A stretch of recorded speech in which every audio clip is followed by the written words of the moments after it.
It's time for your Married at First Sight New Zealand episode 11 update.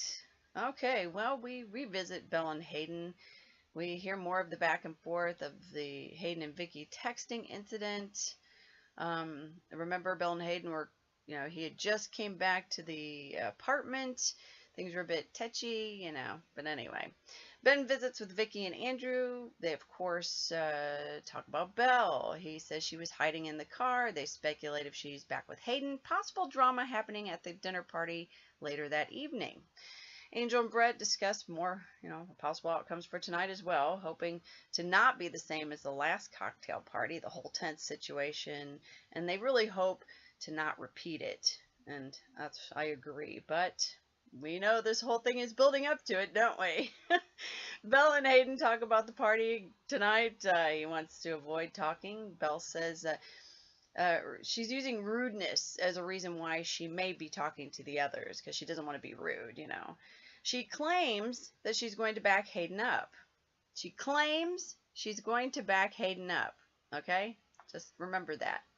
The whole pretense of this, of course, as I said, is just setting us up for the drama of the cocktail party, right?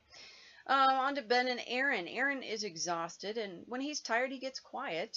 And Ben, when he's tired, he gets grumpy. So it's just two different personality traits, again, showing us how different they are.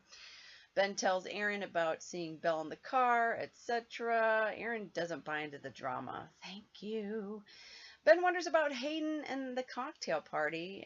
Aaron's afraid that one person stepping up and saying something is going to cause an explosion. And he asks Ben for them to be a team, and Ben agrees. So we'll see, right? Andrew doesn't want Belle and Hayden to come. Everybody's on edge. Feelings are just tense all around. Aaron's hoping to avoid drama. Tony asks, are they here for the relationship or for the drama? And that's a really good question, Tony, because it makes you wonder about a couple of these folks, doesn't it? On to the cocktail party. Belle and Hayden are the first to arrive. They seem touchy-feely, but this is so weird for me because they just weren't in that place, and it seems so forced, like for the cameras, or I don't know, like she's performing, like, oh yes, yeah, I don't know, but it just seemed really forced for me.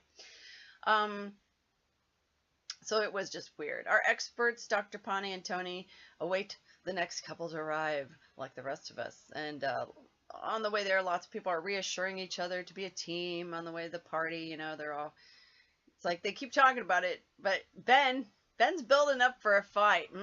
Yeah, he does love that drama. Hey, I really think he should put that energy into his own marriage and perhaps not into all this stuff that he probably, well, he definitely shouldn't be involved in. All right, in walks Brett and Angel. Oh, thank goodness, right? We were hoping for a little bit of niceties before we get on to the drama.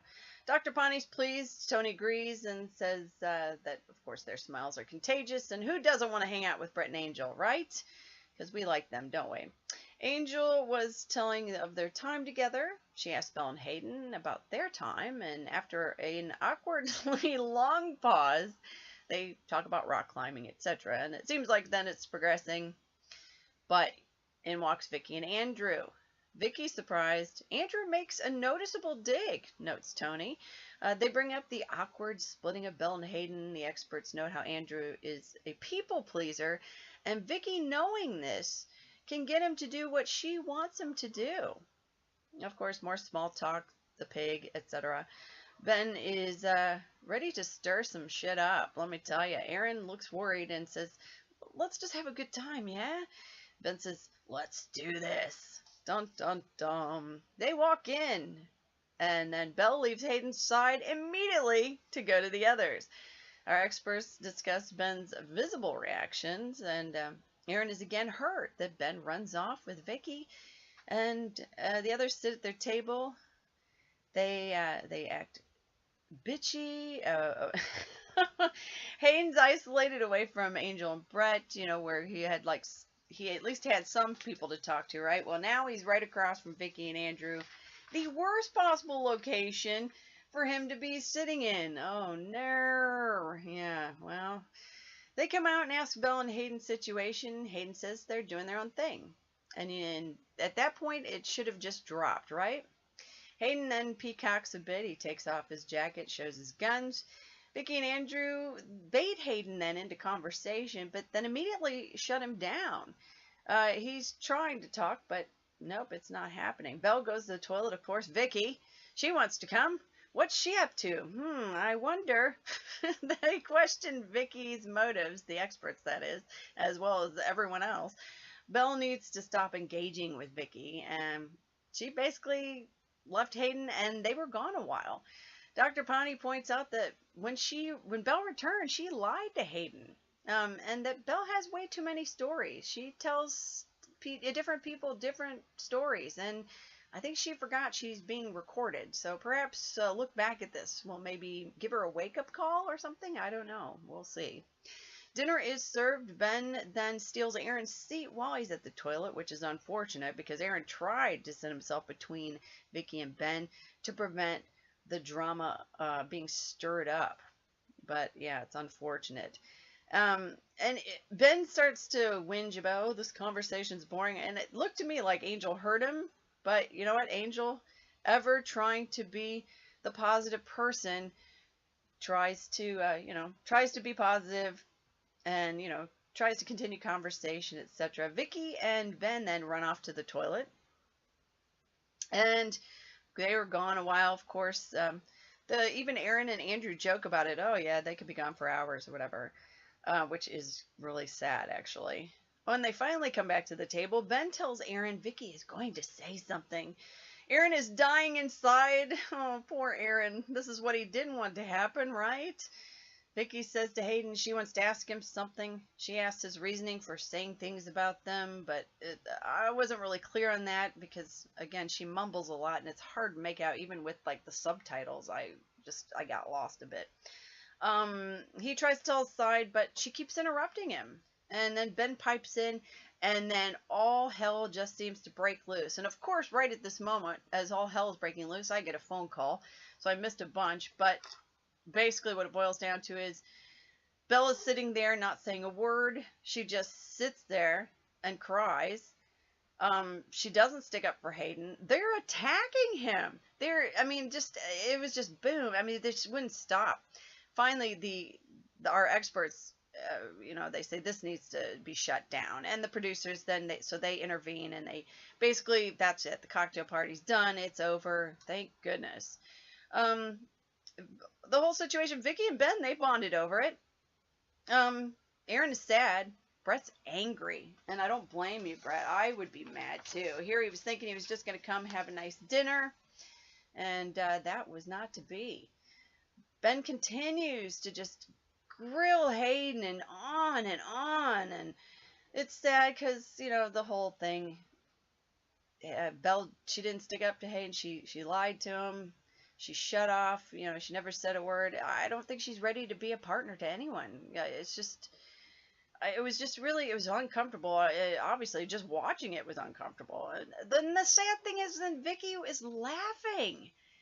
She's just loving it. It's like she loves being this huge bitch. She'd make a great villain. I'll say that.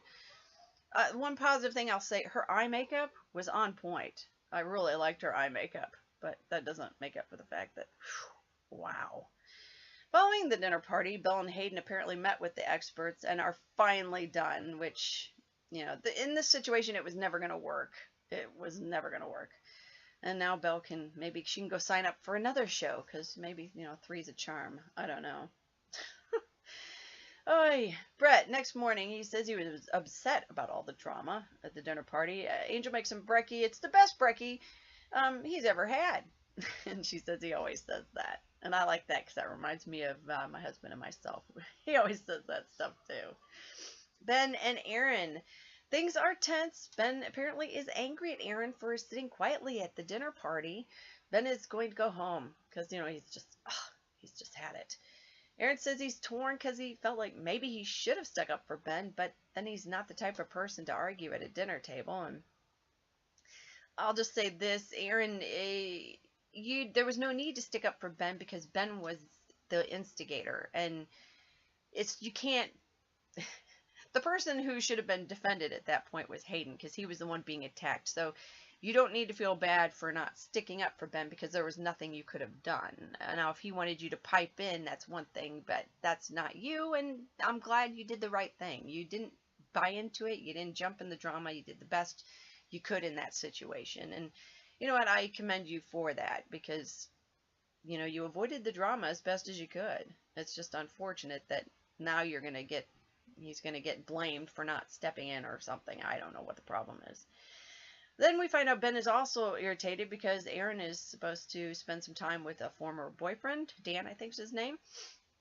Which I doubt is anything or any kind of big deal, because, again, Ben, he's telling you. So what makes you think he's up to no good? You know, you're the one who disappears and then doesn't come back all night without a word. Yet you're the one who says you have trust issues. You know, you get what you give, mate. You come on, really? Experts give them homework. Brett and Angel, it's a variation on charades. They have to use expression to show their feelings. Tony says that it shows that they're willing to open up to each other. So, of course, they have a bit of fun with it. Andrew and Vicky, they're supposed to hold hands and stare into each other's eyes and then talk. But you kind of see them sort of touching hands. I don't see them ever make eye contact, to be honest. It was really weird and uncomfortable. Tony said that they have a need to learn to connect, but yeah, it just looked awkward, like it was just awkward. And then later she says she's a bit surprised that she's jealous because he was texting with some other girl or something. I don't know. I didn't hear it all because she mumbles. Ben is gone. Aaron gets the homework, the questions to find out how well they know each other, but they can't do it because Ben is gone. Then later, of course, Aaron had his plans to go out with his friend, former boyfriend or whatever. Now, in the evening, Ben is home, and he starts to speculate that Aaron is up to no good, but I think he's just looking for a reason. Anyway, next time we've got counseling sessions, and we will find out more of what is happening. Until next time, have a great one. See ya!